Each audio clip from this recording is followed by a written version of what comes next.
చిత్తూరు జిల్లాకు చెందిన జనసేన నేత కిరణ్ రాయల్ ఎపిసోడ్ ఎటో టర్న్ తీసుకుంటుంది అనుకుంటే మరి ఇంకెటో టర్న్ తీసుకుంటుంది. ఆరోపణలు చేసినటువంటి బాధితురాలే పోలీస్ స్టేషన్ మెట్లెక్కి రిమాండ్కి వెళ్లాల్సినటువంటి పరిస్థితి. బయట వార్తల్లో ఉన్నట్లు జనసేన నేత కిరణ్ రాయల్ నిజంగానే బ్లాక్మెయిల్ రా, ఆడపిల్లల్ని ట్రాప్ చేసి డబ్బులు తీసుకుంటాడా? ఈరోజు లక్ష్మీరెడ్డి రాబోయేటువంటి రోజుల్లో ఇంకెంతమంది వస్తారు, అసలు ఈ ఎపిసోడ్లో ఏం జరిగింది, ఏం జరగబోతుంది అనేటువంటిది ఇప్పుడు హాట్ టాపిక్. ఇదే అంశంపై ఇన్ డీటెయిల్గా డిస్కస్ చేద్దాం political analyst and senior journalist Lalit Kumar గారితో. సార్ నమస్తే. నమస్తే సాధు. సార్, నాకు అన్యాయం జరిగింది, నన్ను ట్రాప్ చేసి డబ్బులు తీసుకున్నారు, నేను పూర్తిగా నష్టపోయానని చెప్పి ఒక బాధితురాలు బయటికి వస్తే తెలుగు రాష్ట్రాలకు చెందినటువంటి పోలీసులు కాకుండా జైపూర్ పోలీసులు ఫ్లైట్లో వచ్చి ఆ అమ్మాయిని తీసుకెళ్లి రిమాండ్కు తీసుకెళ్లారు. కిరణ్ రాయల్ ఖచ్చితంగా దీంట్లో ఇరుక్కుంటాడు అనుకున్నటువంటి టైంలో చాలా బూమ్రాంగ్ అయిపోయింది. ఏంటిది, స్కెచ్చా? లక్ష్మీరెడ్డి కన్నీళ్ళలో నిజముందా? కిరణ్ రాయల్ నిజంగా సచ్చీలుడా? ఇక్కడ సచ్చీలుడని మనం సర్టిఫికెట్ ఇచ్చి ఇవ్వడానికి మనమేం కోర్టు కాదు. కాకపోతే పోలీసులు అనేది మస్ట్గా ఎంక్వైరీ చేయాలి, అప్పుడు నిజాలేంటి అనేది బయటపడుతుంది. ఇక్కడ ఏదైతే ప్రెస్ మీట్ జరుగుతుందో తిరుపతిలో, ఆ ప్రెస్ మీట్కి సంబంధించి ఆ రోజు ప్రెస్ మీట్ జరిగేటప్పుడు పోలీసులు వచ్చారు. సడన్గా పోలీసులు వచ్చారు. ఆల్రెడీ పోలీసులు ఉన్నారు అక్కడే, తిరుపతికి వచ్చారు ఆ అమ్మాయి కోసం అనేసి. అది ఎప్పుడో పాత కేసు, అది దాన్ని పట్టించుకోలేదు. సైబర్కి సంబంధించిన కేసు, ఇమీడియట్గా ఫ్లైట్లో వచ్చి వేసుకొచ్చి పట్టుకోవాల్సిన కేసు ఏం కాదు. అది ఈ అమ్మాయి ఏం చేసిందంటే, ఈ అమ్మాయి అకౌంట్ నుంచి కిరణ్ రాయల్ పలానా అకౌంట్కి ట్రాన్స్ఫర్ చేయమంటే ట్రాన్స్ఫర్ చేసింది. కాకపోతే మనం లీగల్గా మనం విన్నాము, ఆ కేసులో కిరణ్ రాయల్ అనుచరులు కూడా ఉన్నారు. ఆ అమ్మాయికి నిన్న బెయిల్ ఇచ్చారు జైపూర్ కోర్టు. ఆ అమ్మాయి కూడా తిరుపతికి వచ్చినట్లుంది. ఇక్కడ ఫస్ట్ ఏమిటంటే, కిరణ్ రాయల్ తప్పు చేశాడా తప్పు చేయలేదా అనేది స్ట్రైట్గా ప్రశ్నకు ఆన్సర్ చెప్పడంలే కిరణ్ రాయల్.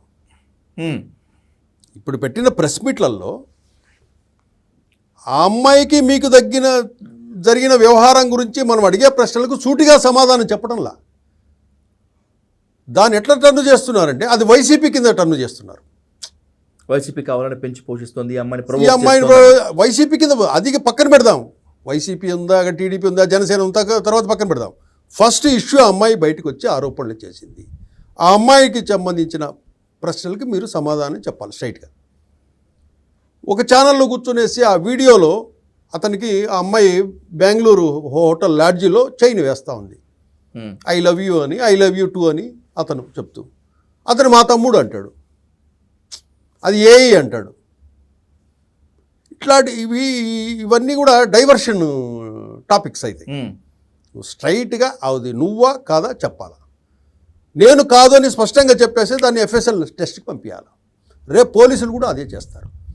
ఇతను ఈ లేడీస్నే ట్రాప్ చేసి ఆర్థికంగా డబ్బున్న పిల్లల్ని, అమ్మాయిల్ని ట్రాప్ చేసేసి ఈ విధంగా చేస్తున్నాడా అనే మనం అనుకోవాల్సి ఉంటుంది. ఇప్పుడు ఆ మానస అనే అమ్మాయి ఉండింది. ఈ మానస అనే అమ్మాయి వాళ్ళ మధ్య ఆ అమ్మాయికి పెళ్ళి అయ్యింది. ఆ అమ్మాయికి ఇతనికి ఏం రిలేషన్ ఏర్పడిందో, ఆ భర్త ఆ బిడ్డను తీసుకొని తను వెళ్ళిపోయాడు అమెరికా. ఈ మానస అమ్మాయిని ఎవరు పట్టించుకోలేదు, ఒంటరి అయిపోయింది. తర్వాత ఈ అమ్మాయి బెంగళూరుకి వెళ్ళి అక్కడ ఉద్యోగం చేసుకుంటూ అక్కడ వేరే ఒక వ్యక్తిని, నచ్చిన వ్యక్తిని పెళ్లి చేసుకొని ఆ అమ్మాయి జీవితం ఆ అమ్మాయి చేసుకుంటుంది. ఇదే మానస భర్త పవన్ కళ్యాణ్కు ఇతను చేస్తున్నటువంటి ఈ వ్యవహారం మీద పవన్ కళ్యాణ్కు ఏడ్చుకుంటూ కన్నీళ్లు పెట్టుకుంటూ ఫోన్లో వివరించాడు. ఈ విషయం సంబంధమై పవన్ కళ్యాణ్ కూడా కిరణ్ రాయల్కు వార్నింగ్ ఇచ్చాడు. నువ్వు ఇలా చేస్తానో తిరుపతిలో, ఓకే, ఏమి నువ్వు ఇట్లాంటి చేష్టలు చేస్తే కనుక నేను నీ కాళ్ళు ఇంచుతాను, జాగ్రత్త, ఆ ఇష్యూ నువ్వు ఇచ్చేయద్దు అని చెప్పేసి కూడా ఆయన కూడా వార్నింగ్ ఇచ్చినాడు. ఆయనకు కూడా తెలిసింది. ఇప్పుడు ఏమన్నా కొద్ది సంవత్సరాలు అయిందని మర్చిపోయి ఉంటాడేమో ఆయన, ఒకసారి మళ్ళీ రీకలెక్ట్ చేసుకోవాలి పవన్ కళ్యాణ్ గారు. ఆ తర్వాత అంటే ఆ జీవితం అంతటితో ఆ కుటుంబము, ఆ బిడ్డ వేరే అయిపోయింది. భర్త ఒకవైపు వెళ్ళిపోయి, ఈ అమ్మాయికు. ఓకే, అదొక సంఘటన. దాని తర్వాత లక్ష్మి లక్ష్మి భర్త ఉగాండాలో పనిచేసేవాడు. కరోనా సమయంలో ఉగాండా నుంచి వచ్చాడు. అప్పటి వరకు వీళ్ళు పక్కింట్లో వీళ్ళు ఉన్నారు కాబట్టి అప్పుడు పరిచయం కాబట్టి అతను ఉగాండా నుంచి డబ్బులు పంపించేవాడు. ఈ డబ్బులు వ్యవహారాలు అన్ని ఈ అమ్మాయి దగ్గర ఉన్నాయి. వచ్చిన తర్వాత డబ్బులు ఏంటంటే కిరణ్ రాయల్కి ఇచ్చాను అనేసి చెప్పింది. అక్కడ ఏదో చిన్న గొడవ జరిగింది. తర్వాత అతను కరోనా వచ్చింది, మద్రాసులో వేశారు. ఆయన కరోనాతో మరణించాడు. అప్పటి నుంచి ఈ అమ్మాయి కష్టాలు మొదలయ్యాయి.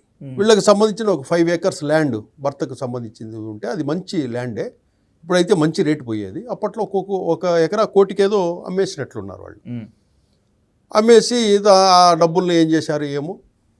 ఈ అమ్మాయి భర్త పోయిన తర్వాత బాగా ఇతనికి అడిక్ట్ అయింది. అడిక్ట్ అయిపోయేసి మీరు చైన్ వేసే సందర్భంలో కూడా చూసాం మనం. చాలా హార్ట్ఫుల్గా అమ్మాయి నువ్వు నా లైఫ్ అంటుంది. లైఫ్ అంటే నా లైఫ్ లేదు, నైఫ్ లేదు, కైఫ్ లేదు అనేసి అన్నాడు ఇతను. ఏమి అది పాతది వీడియో అంటాడు. పాతదా కొత్తదా ఆ తర్వాత విషయం. అది నువ్వా కాదా, పెళ్ళికి ముందా పెళ్ళికి తర్వాత. ఇప్పుడు ఆ అమ్మాయి ఎంక్వైరీలో బయటపడతాయి అవన్నీ కూడా. అది జరిగింది. చేసిన తర్వాత ఈ అమ్మాయితో 27 బ్యాంక్ అకౌంట్లు కిరణ్ రాయలే ఓపెన్ చేయించాడనే వార్త కూడా ఇప్పుడు బయటకు వస్తుంది. ఓకే, 27 బ్యాంక్ అకౌంట్లు ఓపెన్ చేసేసి ఈ ఆన్లైన్ ట్రేడింగు, బిట్ కాయిన్స్,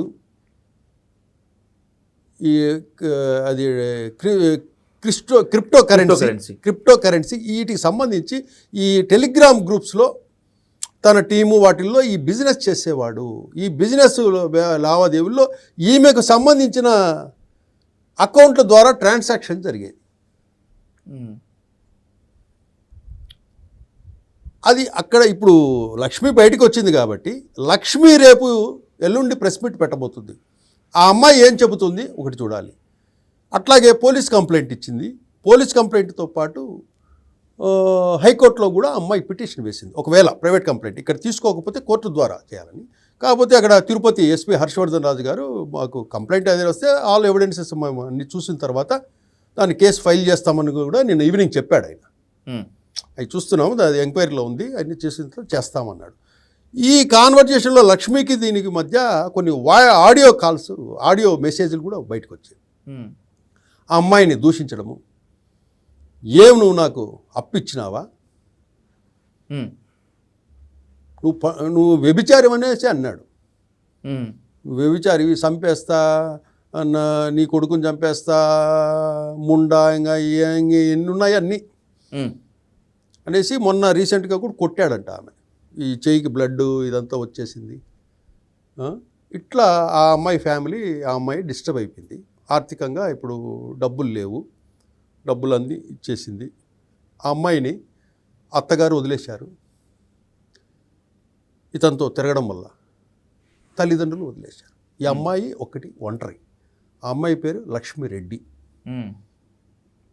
ఇప్పుడు నాదేం తప్పులేదు, ఆ అమ్మాయి ఏదో ఉంది, ఆ అమ్మాయి మీద కేసులు ఉంది, ఆ అమ్మాయి కిలాడి లేడీ అని చెప్పేసి కొన్ని మీడియాల్లో కూడా బాగా వచ్చింది. అంటే కిరణ్ రాయల్ ఏం చేస్తాడంటే మీడియాను బాగా చూసుకుంటాడు. నాకు కూడా చాలా రోజుల పాటు అర్థం కానటువంటి పరిస్థితి. జనసేన లీడర్ కిరణ్ రాయల్కి మీడియాలో ఒక మంచి హైప్ ఉంటుంది. ఒక సెక్షన్ ఆఫ్ మీడియా మొత్తం అంతా కూడా ఆయన కోసమే పనిచేసినట్లుగా ఉంటుంది. ఏ బయట వచ్చినా వెంటనే ప్లే చేయటము, ఏ స్టేట్మెంట్ ఇచ్చినా వెంటనే హైప్ చేయటము, సోషల్ మీడియా కన్నా కూడా ఎక్కువగా. ఎలా పాసిబుల్ అసలు ఇది లలిత్ గారు? అదే మీడియాను బాగా చూసుకుంటాడు. బాగా చూసుకోవటం ఇన్ ద సెన్స్ అంటే ఇంకా బాగా చూసుకుంటాడంటే మంచి రిలేషన్స్ ఉంటాయి. ఇంకా ఏదైనా ఎంతమంది మనకు బాగా ఉన్న జనసేనలో కానీ టీడీపీలో కానీ పెద్ద మంచి మంచి నాయకులు ఉన్నారు. కానీ అతను మీడియాను బాగా చూసుకుంటాడు కాబట్టి కిరణ్ రాయల్ ప్రెస్ మీట్ అంటే పరిగెత్తుకుంటే మైకులు తీసుకుపోయే వాళ్ళు సుమారు ఒక 50 ఛానళ్ళు ఉంటాయి, యూట్యూబ్ ఛానల్తో కలిపి.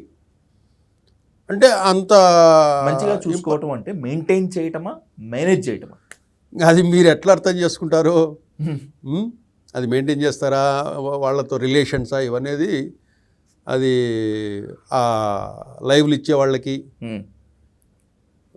ప్రెస్ మీట్లకు వెళ్ళే వాళ్ళకి తెలియాలి. అది కాబట్టి అతనికి ఆ హైప్ వచ్చింది. అతనికి ఇంతవరకు నా వ్యాపారాలు ఇవి, నా కంపెనీలు ఇవి, నేను చేసే వ్యాపారం ఇది అనేది ఎక్కడ చెప్పలేదు అతను. ఇంకొక విషయం ఏంటంటే అతను బలిజ సామాజిక వర్గం కాదు, అతను కాపు సామాజిక వర్గం కాదు అని నిన్న వైసీపీ వాళ్ళంతా ట్రోల్ చేస్తున్నారు. నేను ఇటీవల లాస్ట్ మంత్ నేను ఒక ఛానల్లో ఇంటర్వ్యూ చేశా అతన్ని. అవును, ఈ క్వశ్చనే అడిగాను, అసలు మీరెవరు, మీ తాత ఎవరు, మీ ముత్తాత ఎవరు, మీది ఏ ఊరు, మీ గోత్రం ఏది అని కూడా అడిగాను. అడిగితే నాకు ఏదో డీటెయిల్స్ చెప్పాడు. కానీ ఇప్పటికీ నిన్నంతా మీడియాలో వచ్చేసి లేదండి వాళ్ళది రాజస్థాను లేకపోతే ఏదో చెప్తున్నారు, వాళ్ళు మార్వాడీసు, వాళ్ళ ఫాదర్ వీళ్ళంతా వాళ్ళు కిల్లీ షాప్స్ నడిపేవాళ్ళు, వాళ్ళ చిన్నాన్నలు పెద్దనాన్నలు కూడా ఇక్కడే ఉన్నారు, వాళ్ళకు తెలుగు కూడా రాదు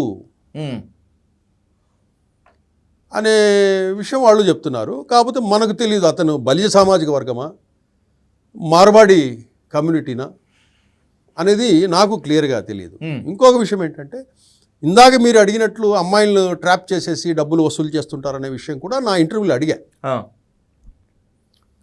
అడిగితే దానికి ఆయన బాగా కాన్ఫిడెంట్గానే అలాంటిది ఏదన్నా ఉంటే అలాంటి బాధితులు ఉంటే బయటకు వచ్చి చెప్తారు కదన్నా అనేసి కూడా నాతో అన్నాడు. నాకు తెలిసి ఒక 2 months బిఫోర్ కదా జరిగింది, లాస్ట్ మంత్ ఇంటర్వ్యూ వచ్చేసింది. ఇప్పుడు వచ్చింది అమ్మాయి. అవును, లక్ష్మీరెడ్డితో ఆగిపోదు, ఇంకా చాలా మంది వస్తున్నారు. ఇంకొక అమ్మాయి ఉంది, ఇంకొక అమ్మాయి కూడా ఇతని బాధితురాలు.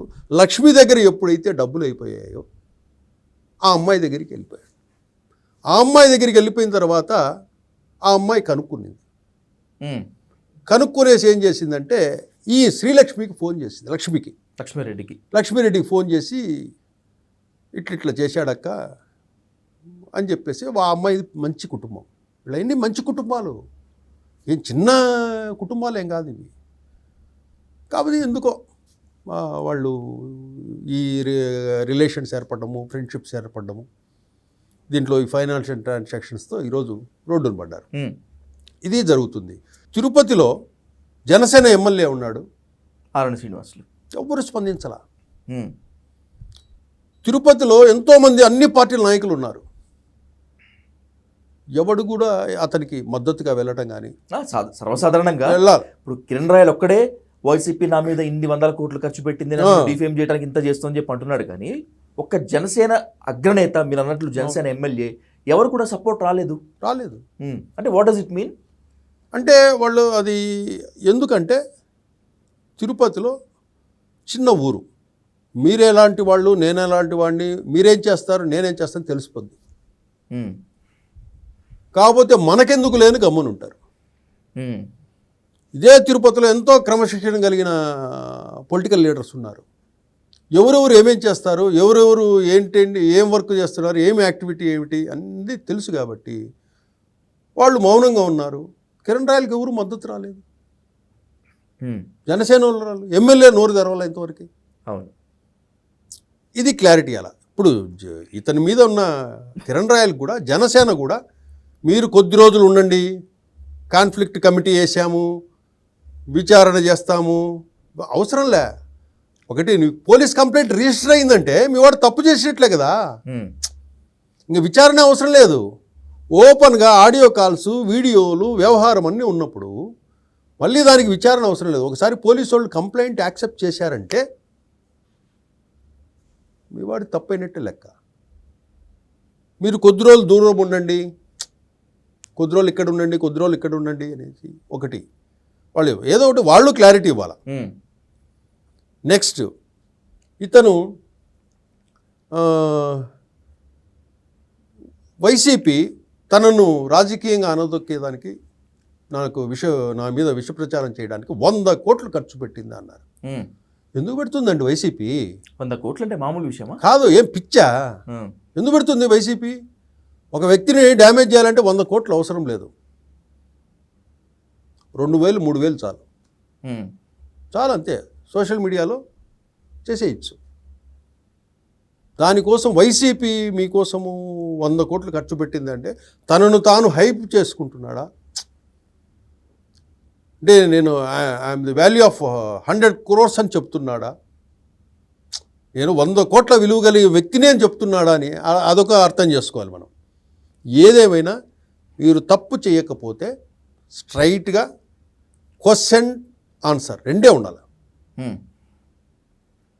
వైసీపీ వాళ్ళు చేశారు, వీళ్ళు చేశారు, అభినయ్ రెడ్డి చేశాడు, కరుణాకర్ రెడ్డి చేశాడు, ఇది వద్దు. ఎవరు చేసినా చేయకపోయినా ఇది అవునా కాదా అని చెప్పాల్సిన బాధ్యత మీ మీద ఉంది.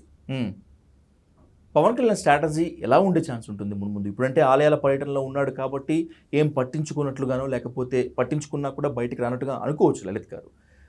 రాబోయేటువంటి రోజుల్లో ఎందుకంటే ఆడపిల్లల కంట్లో కన్నీరు వస్తే నేను ఒప్పుకోనని చెప్పినటువంటి వ్యక్తి పవన్ కళ్యాణ్. సో మరి జనసేన నేత కిరణ్ రాయల్ పైన ఎలాంటి యాక్షన్ తీసుకునే ఛాన్స్ ఉంటుంది? కిరణ్ రాయల్కి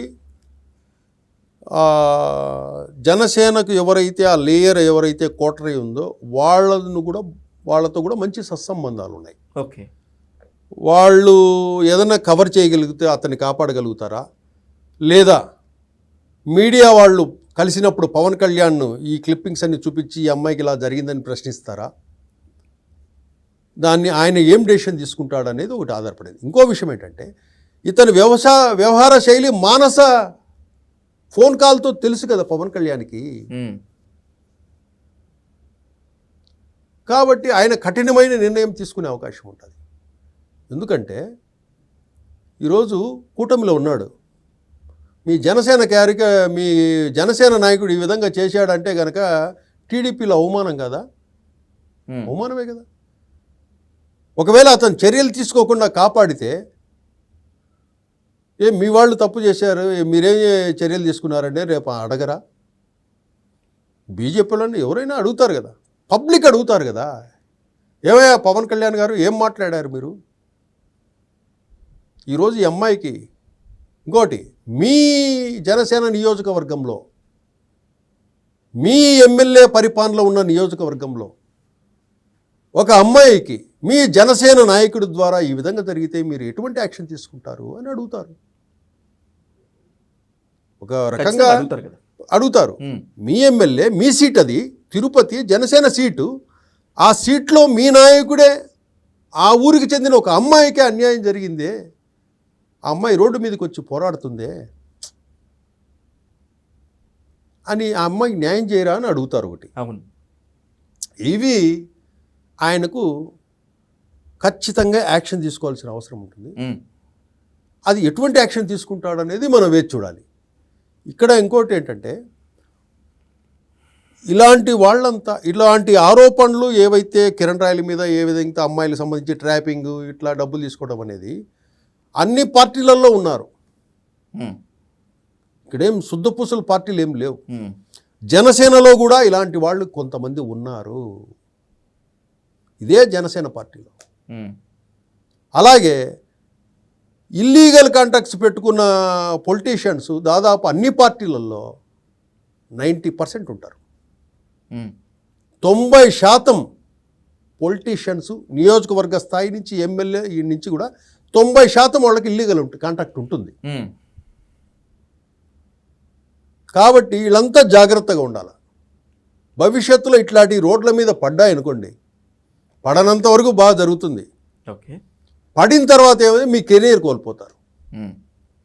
ఎవరైనా మాకు ఇల్లీగల్ కాంటాక్ట్ లేదని చెప్పమనండి, ఈ 90%లో చెప్పమనండి, మాకు లేదండి అని చెప్పమనండి. అధికారం ఎక్కడైతే ఉంటుందో డబ్బు అక్కడ ఉంటుంది. డబ్బు అధికారం నీ దగ్గర వచ్చిందంటే మిగతా నీకు ఇతర వాటి మీద ఆసక్తి వెళ్తుంది. కాబట్టి ఈ పొలిటీషియన్స్ అందరికీ ఎవరైతే ఇట్లా ఇల్లీగల్ కాంటాక్ట్స్ ఉన్నాయో వీళ్ళు జాగ్రత్తగా ఉండాలి. ఇంకొక విషయం ఏంటంటే టీడీపీ ఎమ్మెల్యే కోనేటి ఆదిమూలం ఉన్నాడు, సత్యవేడు ఎమ్మెల్యే కోనేటి ఆదిమూలం టీడీపీ క్యాండిడేట్, వైసీపీ నుంచి వచ్చాడు. అతను ఇప్పటికీ ఫోన్లు చేస్తుంటాడు ఆ నియోజకవర్గంలో లేడీస్కు.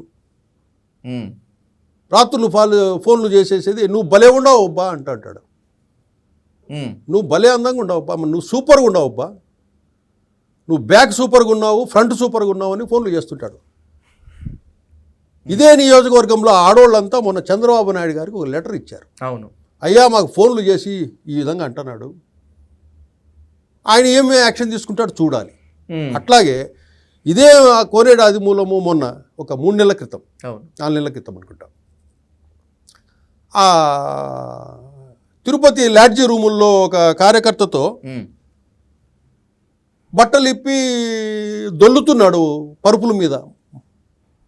ప్రపంచమంతా చూసింది. అతన్ని పార్టీ నుంచి సస్పెండ్ అనేసారు, కానీ అతని చేత రాజీనామా చేయని చేయించాలి వీళ్ళు. ఇదే అది కోర్టుకు వెళ్ళి అమ్మాయి లేదు సార్ నాకు అది అయిపోయింది ఇది అయిపోయింది అంటే ఆ జడ్జి కూడా ఏం చేశాడు, మీకు లేనిది నాకెందుకమ్మా అని కొట్టేశాడు. అతను ఇప్పుడు టీడీపీ ఎమ్మెల్యేగా కొనసాగుతున్నాడు.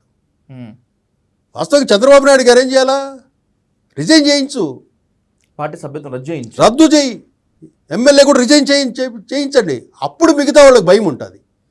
మీరు ఇట్లా కాపాడుకుంటూ పోతే మిగతా వాళ్ళు ఏం చేస్తారు, ఆదిమూలం మన చంద్రబాబు నాయుడు ఏమి చేయడు, మనం ఏమైనా చేసుకోవచ్చు, మనము గుడ్డలిప్పి లాడ్జీ రూములో దొల్లాడచ్చు అని మిగతా నాయకులు అనుకుంటారు. దాంట్లో చూపించాలి చంద్రబాబు నాయుడు గారు కూడా చిత్తశుద్ధి. ఆ అడ్మినిస్ట్రేషనే కాదు, ఈ అడ్మినిస్ట్రేషన్ కూడా చూడండి. ఇది పార్టీ అడ్మినిస్ట్రేషన్, అంతే కదా. అవును. మీరు యాక్షన్ తీసుకోకుండా ఇంతవరకు మళ్ళీ లేడీస్ వచ్చి మీకు లెటర్ అయితే రాసి పంపిస్తున్నారంటే నియోజకవర్గంలో మీ ఎమ్మెల్యే పరిస్థితి ఏ విధంగా ఉన్నది చంద్రబాబు నాయుడుగా ఆయనే అర్థం చేసుకోవాలి. ఇంకా ఒక ఎమ్మెల్యే నువ్వే లేడీస్కు ఫోన్లు చేసి నువ్వే కాపాడాల్సినోడివి, నీకు ఓట్లేసి ఎమ్మెల్యే గెలిపించుకుంటే నువ్వే ప్రొటెక్ట్ చేయాల్సినోడివి, నువ్వే రాత్రులు ఫోన్లు చేసి నువ్వు బాగుండావు అబ్బా, నీ ఫ్రంట్ బాగుందబ్బా, నీ బ్యాక్ బాగుందబ్బా అంటుంటే ఎవడికి ఏం చెప్పాలా, అంతే. కాబట్టి ఒకసారి చంద్రబాబు నాయుడు గారు కూడా ఒకసారి దీన్ని పరిశీలించాలా. ఇటువంటి కంప్లైంట్స్ మళ్ళీ వస్తే కనుక ఇమ్మీడియట్గా అతని చేత రాజీనామా చేయించాలి ఇమ్మీడియట్గా. అప్పుడుకైతే కానీ మీ చిత్తశుద్ధి కానీ ఈ గుణపాఠం మిగతా వాళ్ళకి కానీ కొంత అలర్ట్ చేసినట్టు ఉంటుంది. కూటమి అనేటువంటిది 2 పార్టీల కలయిక కాబట్టి, అవును, ఇంకా చెప్పాలంటే 3 పార్టీల కలయిక కాబట్టి ఎవరు గీత దాటినా కూడా నాయకుడి హోదాలో ఉన్నటువంటి చంద్రబాబు నాయుడు గారు, అలాగే అదే స్థాయిలో ఉన్నటువంటి పవన్ కళ్యాణ్ ఖచ్చితంగా కొరడా జడిపిస్తేనే ఆంధ్రదేశంలో, ముఖ్యంగా ఆంధ్రప్రదేశ్లో ఉండేటువంటి మహిళల మొత్తం అంతా కూడా భద్రతలో సేద తీరేందుకు చాలా ఛాన్స్ ఉంటుంది. చూద్దాం లలిత్ కుమార్ గారు, ముందు వీళ్ళ పరిస్థితి ఎలా ఉంటుంది ఏంటంటే. Thank you so much. Thank you.